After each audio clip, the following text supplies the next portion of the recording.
Hi everybody, it's John back here with another model inbox review. Um, at the moment I'm in the process of building a Revell 144th scale Focke FW190A5, I believe it is. And also there's another kit in my stash that is also another FW190A. And it's a kit that has a bit of a special place in my heart because the kit I'm actually reviewing today is the first ever model that I actually built, painted and decaled up myself without any help from anybody else. And I did it when I was around about 8 years old, in 1973. The model, of course, is a Matchbox Focke FW190A, which is PK6. And I think I remember doing a video of Matchbox models, the best starter kits, which you probably see on previous videos that I've put up last year.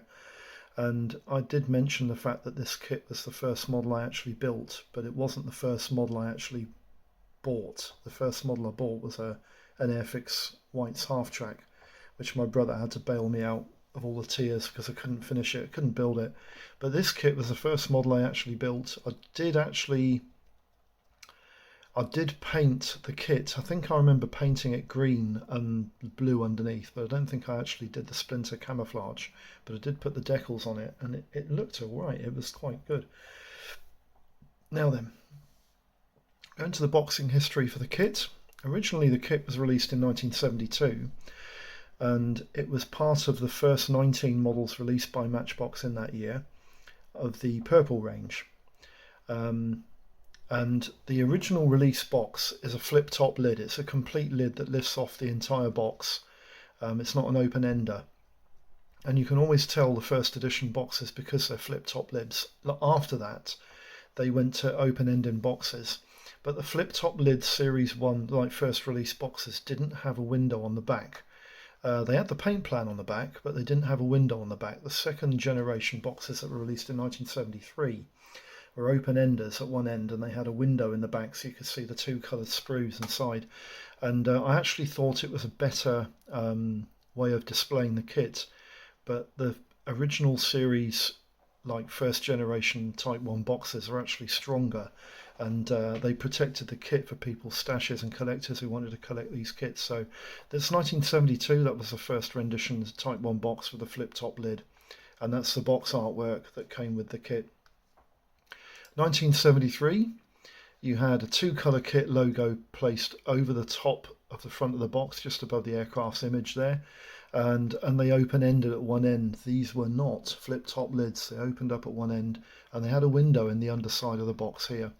Now, I do remember that the Focke FW190A was in light blue and I think buff plastic, the same as the original Hawker Fury was. Exactly the same colours. I'm pretty sure that's what colours they were, but they changed the colours of the sprues later in the kit's career, and the model I have is a totally different colour altogether from that. But that's 1973 release of the FW190 from Matchbox. 1974 came the third release. This is the third type box in the purple range. You've got some technical data here and some history of the aircraft, and you've also got Mackie, which I believe is French for model. And the two-colour kit logo was placed in a purple colour circle with two-colour kit written in white, and it was placed in the bottom left-hand corner of the box there, and that's a 1974 Type 3 box. In 1979, this is the model that I've got that I'm reviewing. This is the type boxing that I've got. They changed quite a lot of the overall look of the kit. It became much more sort of stenciled. They took the two-colour kit logo off the front of the box, and it wasn't featured on the front of the box at all, but it is featured on the side of the box, and I'll show you that in a minute when we have a look at the box. But this is a Type 4 box released in 1979, and it's also the first release that had a totally different piece of artwork on the front, and the common Matchbox logo, which is shown at the front here in 1/72, was put into the into the Purple Range logo there, which was normally in the earlier releases was the place where lots of shop owners used to put the kit's price, which was interesting. 1979 led on to 1982, and this was the first boxing Type 5 boxes that came out, where Revell had a lot to do with the marketing. They had quite a bit to do with the marketing of the kit. I'm not sure whether Matchbox actually asked Revell to get involved, or whether Revell did a lot of model sharing by marketing Matchbox kits and designing their artwork and boxes and everything. But you can tell a Revell influenced box because of this big massive yellow border that goes underneath the aircraft's artwork, and then the black section there with the Matchbox logo that has been actually altered slightly, and the two colour kit, two couleurs there in French as well. This was represented onto the front of the box top, and the 1/72 scale was put on the front of the box top. And you'll notice that the Purple Range logo has just vanished, it's disappeared altogether. That's 1982. In 1984, under the influence of Revell, Matchbox released a 4-model gift set which incorporated 2 Luftwaffe aircraft and 2 RAF aircraft. Now, it's interesting that the FW-190A was part of this. The ME-109E was a tropical version based in Northern Africa. The Spitfire Mark 9 was a European aircraft based in the European theatre, and the Hurricane Mark 2C, I think, was an aircraft that was utilised. The 2C Hurricane was actually utilised quite a lot in the Far East, and it was also used in the North African campaign, but not so much based in England, although some were based in England for nuisance missions. But the aircraft wasn't really a frontline fighter anymore. It was a fighter, bomber and ground attack aircraft, whereas the other 3 were definitely fighters, which was quite interesting. I found that quite interesting. But that's a 1984 gift pack set with 4 kits, 4 aircraft kits in the range. 1989 came up with the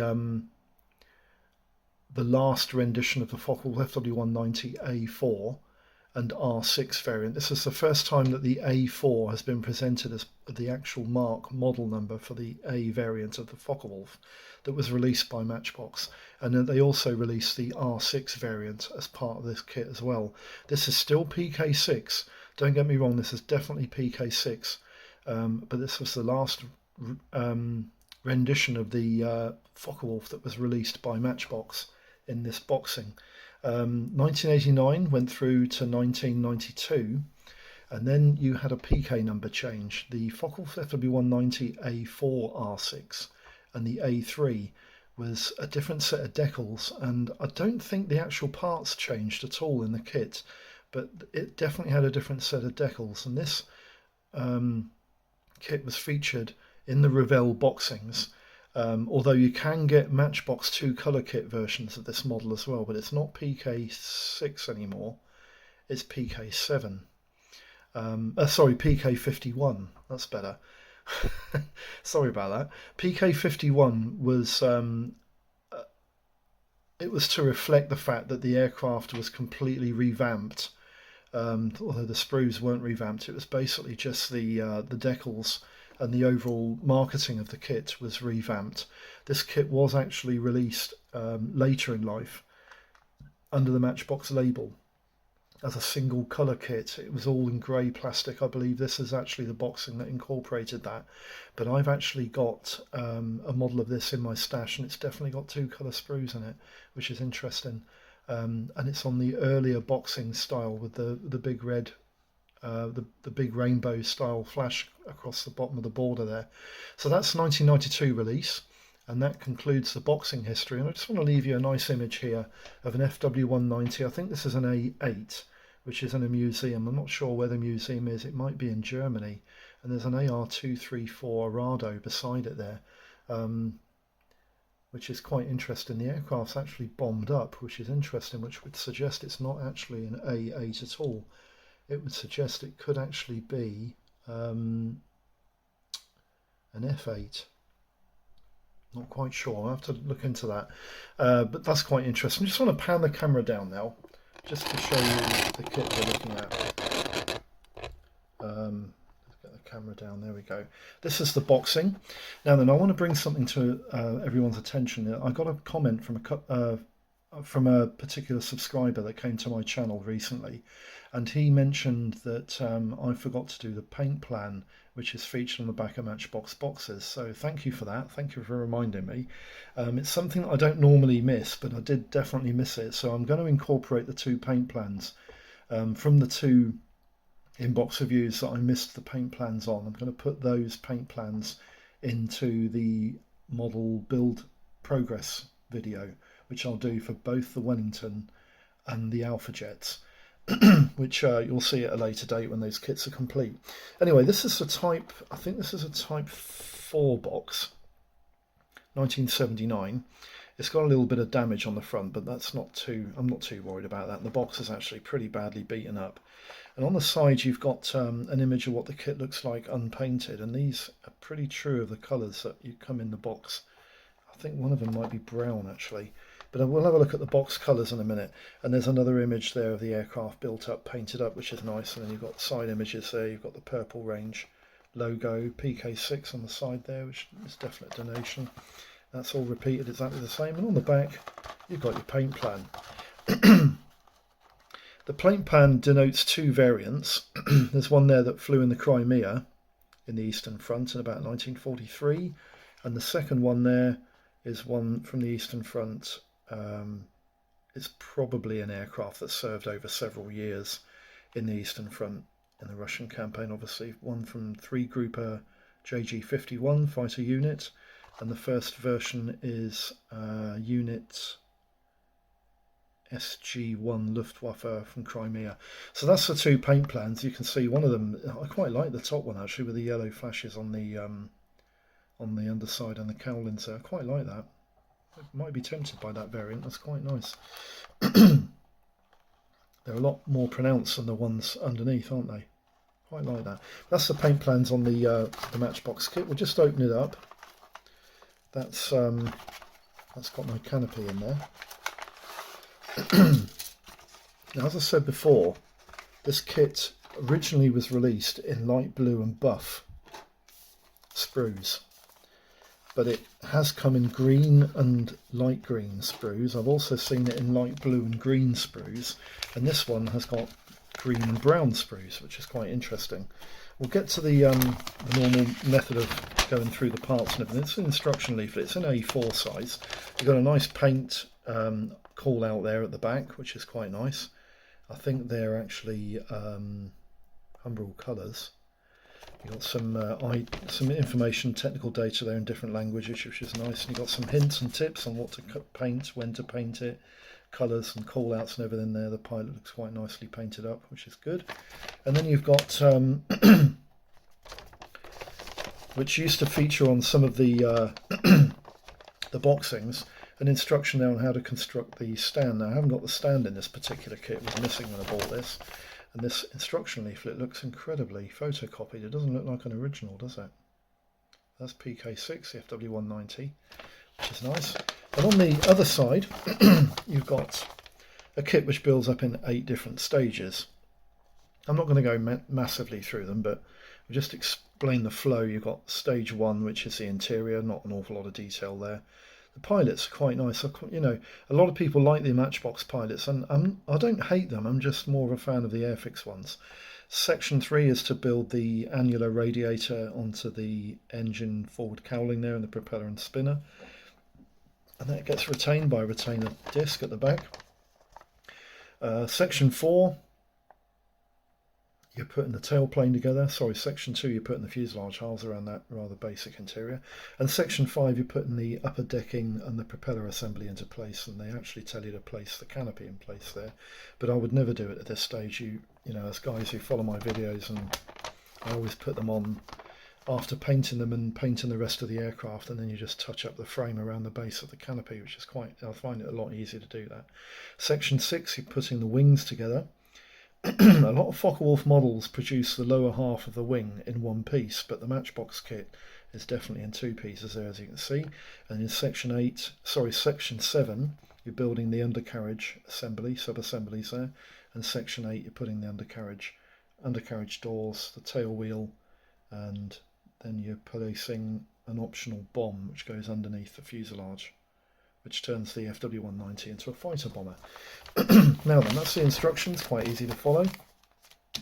The decals, I don't want to take the decal backing sheet off of here, but as you can see, I mean, this is a 1979 release, and those decals, like usual with Matchbox models, the decals seem to, you know, they seem to do quite well, even though they're quite old.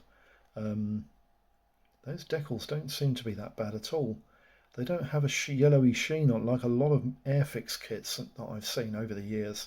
Airfix decals from the early days, they seem to have terrible yellowing of the decals, but those decals are quite nice.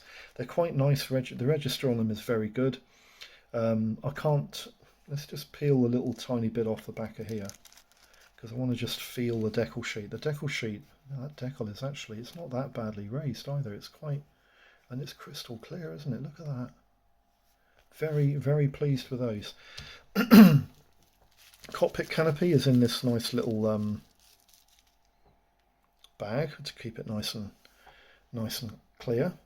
The canopy, most Matchbox canopies, they weren't terribly good, but they weren't bad either. I mean, the framing on that it could be better, but the clarity of the part is actually quite good, and I'm quite impressed with that. You can see my palm prints underneath. You can see them quite nicely, and I think that will paint up and look quite good, but you won't see an awful lot of detail. There's not a lot of detail in there anyway. The sprues, typical Matchbox sprues, there's not an awful lot of surface detail going on here. I'm actually a big fan of this for Second World War fighters, because a lot of them didn't have massive rivets. They were spot flush riveted, most of them, or screwed into place panels. They weren't terribly riveted like you'll see on a lot of Airfix early moulds, and these moulds are quite clean. There's no flash. Usually with a Matchbox kit you don't get any burr or flash on them. The quality of the parts were actually very good. The quality of the plastic was very usable. The propeller there is quite nicely moulded. It's quite nice, isn't it? Not that different to the Stuka one that I featured in a previous video.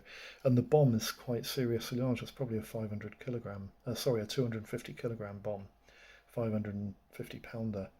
The interior, as with most Matchbox kits, it's nothing in there at all. It's just the location lug for the bulkhead and seat, which is pretty self-explanatory. But the actual outline of the FW190, that's pretty close to what it is. I think, as people, as you'll if you look on the internet, the reviewers, they don't dislike the Matchbox kit at all. They think it's not a bad offering, and it has stood the test of time quite well, and it's cheap and cheerful.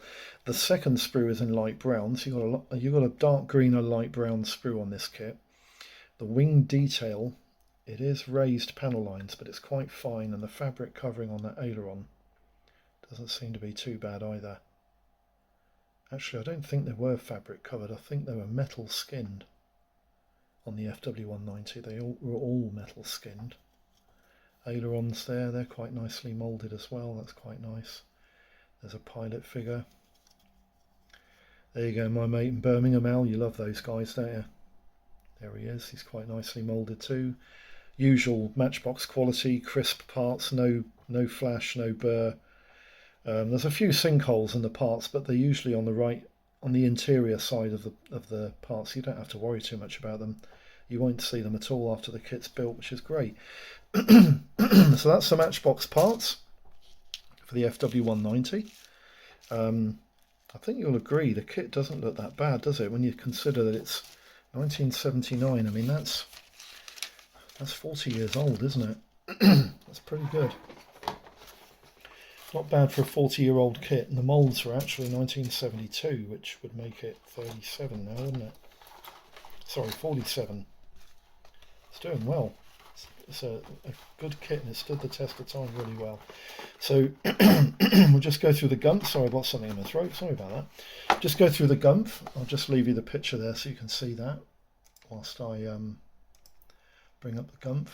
Now then, with the options and costs, I've restricted the options and costs to just 1/72nd scale because there are a lot of options and costs, and there are indeed a lot of standalone kits. And there are quite a few kits that are reboxed from the standalone kits, but I've restricted them to only cover the FW190A series aircraft, F series and the R series aircraft, as they use the same airframes. Now then, the model itself we're looking at is the Matchbox Focke FW190.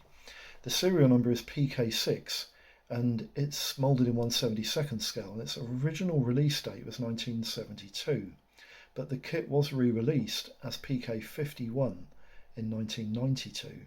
There are decals for two versions. One is an FW190A serving SG-1 Luftwaffe Fighter Group Bomber Squadron unit based in Crimea in 1943, and the second is an FW190A serving 3-grouper JG-51 fighter unit based in the Eastern Front. There are 18 parts on one green plastic sprue and 12 parts on a brown plastic sprue. There's also one clear part producing a total of 31 parts.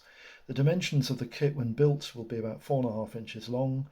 It will be about 6 inches in its span, and it should sit about 1.5 inches high on its undercarriage. Now the options and costs I've mentioned how they're going to be defined. But basically I'll just run through the standalone kits first. AZ Models do quite a nice FW190A0, an A1, an A2, an A3 and an A4. These kits retail for between £10 and £15. Academy do a rather dodgy FW190A6 and A8, which can retail, I've seen it go as cheap as £2, but usually it's 10 to 12. Academy also do a dogfight double set incorporating an FW190A8 and a P47D Thunderbolt. This kit retails for about £14 to £40, depending on how greedy the person is who's trying to sell it. Admiral do an FW190A4 Jabo for, got no pricings on that one, sorry. Airfix they've done a couple of releases and a couple of odd sets. The original 1977 release of the FW190A8 and F8 retails for between as little as £2, but it can go for somewhere around £15. The re-release, new tool, 2013 release of the FW190A8 from Airfix retails for anything from £1. Yeah, I've seen it go for £1, but usually goes for between £8 and £10. Airfix also did a retooled version of the FW190A8 incorporated in a dogfight double set with the new tool Bowfighter, and that model retails between £20 and £25. And they also did a fighter adversary set with the new tools FW190A8 and the Typhoon 1B, and that kit retails for between £12 and £17. Alanga do an FW190A, which I've got no pricings on. Edouard do an FW190A5, an A8, an R2 and an R11 for between £5 and £15. Historic models do an FW190 V1 and V2 between £12 and £15. And Frog did an FW190A3, which retails for anything from £1 to about £15. Hasegawa did an FW190A, an A5, an A8 and an F8, which retails for anything from £3 to £22. And Heller did an FW190A8 and an F3 for £5 to £13. Hobby Boss did an FW190A8 for £6 to £30, and Italeri did an FW190A8 and an F variant for £3 to £7. Cora Models did an A5, an A9, an F8, an F9 and an R1 model of the FW190. No pricings on any of those, I'm sorry. The Matchbox kit of the FW190A, the A4 and the R6 can go for as little as £2, but I've seen it often go for between £15 and £18. The Revell FW190A 1962 release goes for about £4 to £25, but they also retooled the kit in 1997, and the new tool FW190A8, F8, R11 and R14 goes for between £5 and £13. Revell also did a dogfight double with the old Hurricane 2C and the old FW190A8 for £8 to £25, and SMER did an FW190A5 and F8 for £5 to £10. Sword also produced quite a nice FW190A1 for about £10 to £17, and ZTS Plastic, They did an FW190A5 or an F8 for between £7 and £10. Now the kits have been reboxed by a number of companies. The Revell kit was reboxed by Advent, who did it as an FW190A, got no pricings on that. Airlines did an FW190A, which is a Focke airline kit. That retails between £10 and £25. Aurora Hella produced the FW190A, which is a Hella rebox for, again, I've got no pricings on that. Design did an FW190A and an F, which is a reboxed Academy kit, no pricings on that, sorry. Doyusha did an FW190A, which is a reboxed Hobby Boss kit, no pricings on that. Gartex did an FW190 F8 and R14, which I believe is the old Frog kit, no pricings on that. MGD did the FW190, but it was the French variant built by SNCAC as the NC900. This is a reboxed AZ model kit, and I've got no pricings on that, sorry. The 1977 Airfix kit was reboxed by MPC as the FW190A, and that retails for about £5 to £12. And MPM Production did an FW190A5 and a V14, which is a reboxed Academy kit. Again, no pricings on that. Mr. Craft do an FW190A4, an A5, an A6, an A8, and an F2, which is an old Mastercraft kit. That retails between £3 and £9. And Revell Concost did an FW190A, which is the old Frog kit, for about £5 to £13. Revell Kikola did an FW190A, which is the old 1962 Revell release, for about £5 to £13. Revell Lodela did an FW190A, which is the old 1962 Revell release, for about £5 to £15. And Revell Monogram did an FW190A8 Pro Builder, which is a 1997 retooled version of the Revell kit for £2 to £24. The Tamiya model of the FW190A3 and A8 is actually a reboxed Artiglieri kit for about £3 to £13. And Testers did an FW190A and F variant, which is a reboxed Hella kit. No pricings available on that, but it'll probably be around about tenner. Triang Frog did an FW190, which is the old Frog kit, and I've seen that go for between 15 and it can go as high as 45 quid. And Zvezda also reboxed the Atelieri kit as an FW190A4, A8 and an F8 for between £6 and £9. Conclusions. Right. The Matchbox FW190 is, as always with most Matchbox models, a basic kit, and the interior is very basic. The overall outline of the kit looks pretty good and the fit should be a breeze, though I should point out that there are much better FW190s on the market by now. The pro builders and reviewers like the new tool Airfix kit, and they rate the Edward kits above all of the competition. But avoid the Academy kit and the Frog offerings, as they have some accuracy issues. And to recommend larger scales, highly recommended Edward for 48th, Revell for the 32nd scale model, and the 24 scale super kit from Airfix is a real gem. That's the video inbox review for the FW190. I hope this has been of some use. If you've got any queries, any questions, just pop them in the comments box. I'll try and get back to you with any answers required as soon as possible. And I hope all your modelling projects are going smooth. And thanks for tuning in, and I'll see you for the next one very soon. Bye bye for now.